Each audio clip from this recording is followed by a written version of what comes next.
How to fix no sound in Nvidia ShadowPlay recording error. Hi everybody, welcome back to our channel.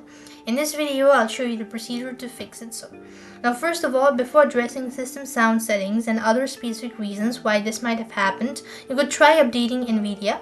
Now updates are always useful because they're designed to fix unexpected bugs like this ones.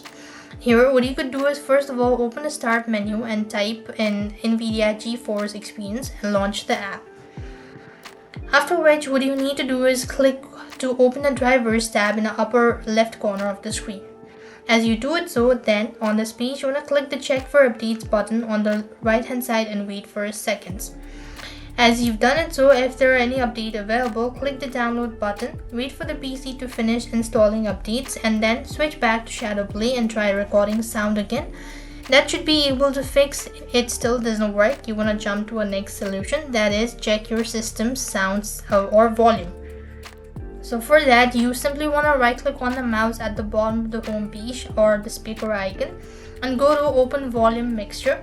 As you do it then you'll be able to see this page where you could go ahead and make sure that the volume bar for system sound is not set to 0. Likewise, if the issue still persists on, you could also make sure to configure the audio device for ShadowPlay. First of all, launch ShadowPlay and then click the settings icon and then click the gear icon or the settings icon on the right hand side corner. Then you simply want to scroll down to the bottom, and what you need to do is click on ShadowPlay is using the right microphone source or not. You could also adjust the volume and boost as well as system sound. This should be able to fix. If nothing works out, then you simply want to restart your PC. That could also be able to help you out. So I hope the video was helpful. Make sure to like, share and subscribe. Thank you for watching. See you in the next video.